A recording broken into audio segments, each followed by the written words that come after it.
Yes. And next ఇప్పుడు women cricket team గురించి చూసుకున్నట్లయితే ఉమెన్ క్రికెట్ టీమ్ కూడా మన వరల్డ్ కప్ అనేది విన్ అవ్వడం జరిగింది. సో, ఎలా ఉంది సార్? అక్కడ కూడా ఏదైనా ప్రోస్, కాన్స్ ఏమున్నాయి అక్కడ? If you look at the past women cricket టీమ్‌కి మనకు అంత ఎక్స్‌పోజర్ లేకుండింది. Right? If you really accept అంత లేదు. అంటే ఆడేవాళ్ళు. కానీ ఎప్పుడైతే మన వరల్డ్ కప్ గెలిచారో everything got changed. Everything got changed. వాళ్ళకి కూడా ఎక్స్‌పోజర్ వచ్చింది. ఉమెన్ డబ్ల్యూపీఎల్ ఒకప్పుడు స్టేడియమ్స్ ఫిల్ అవ్వడానికి ఆలోచించేవాళ్ళు. ఇప్పుడు స్టేడియంస్ వాళ్ళే కూడా ఫిల్ అయినాయి. And they are even competing with men లాగానే ఆడుతున్నారు. లిటరల్ చెప్పాలంటే వాళ్ళు ఎవరు తక్కువేం కాదు. ఉమెన్ కూడా చాలా బాగా డెవలప్ అయ్యారు క్రికెట్‌లో. అండ్ ఈ డబ్ల్యూపీఎల్ వల్ల lot of players, young players under 19 నుంచి లైక్ వైష్ణవి అమ్మాయి బాగా ఆడింది. తర్వాత if you look at recent player of the tournament, so తను కూడా చాలా బాగా ఆడింది. We are a very good women team. So lot of exposure. And in terms of pay కూడా జనరల్ నెక్స్ట్ క్వశ్చన్ మీద అదే ఉండొచ్చు. మెన్‌కి ఈక్వల్‌గా పే చేస్తున్నారా లేదా అని అంటారు కదా. ఆబ్వియస్ యెస్, పే అవుతది డెఫినెట్‌గా. అంత ఎక్స్‌పోజర్ లేదు. ఇప్పుడు they have created their own stamp.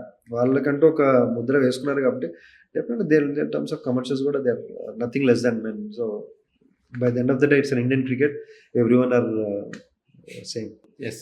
And next MPL గురించి మాట్లాడాలంటే అసలు what is MPL? So MPL గురించి వెళ్ళే ముందు చెప్పాలంటే basical we need to talk about wicket. Yes. So wicket అనేది it is an platform that is created by BVCI, board of veteran cricket of India, which is led by Nitin Gadkari garu చేస్తున్నారు. So దానికి every స్టేట్‌లో we have a board like veteran. మన తెలంగాణకు వచ్చేసి veteran cricket association of Telangana ఉంటుంది. So దీనికి founder వచ్చేసి mister Kannan Subrahmanyam garu. So now he is a founder for wicket and he is a vice president for BVCI సౌత్‌కి ఆయన వైస్ ప్రెసిడెంట్‌గా చేస్తున్నారు. సో వీళ్ళ కాన్సెప్ట్ ఏంటంటే బేసికల్‌గా అబోవ్ 40+ ఉన్నవాళ్ళు ఎవరికైతే ఇదివరకు మనకి క్రికెట్ ప్యాషన్ ఉండి మనకి ఛాన్స్ లేక క్రికెట్ ఆడకుండా ఉండిపోయిన వాళ్ళు చాలామందికి it is a platform for them. Everybody can join wicket అవ్వచ్చు. లోకల్ లీగ్స్‌లో పార్టిసిపేట్ చేయొచ్చు. And we are providing an opportunities in playing district level, state level, national level and international trips కూడా మేము రీసెంట్‌గా చేసాం. థాయిలాండ్ చేసాం.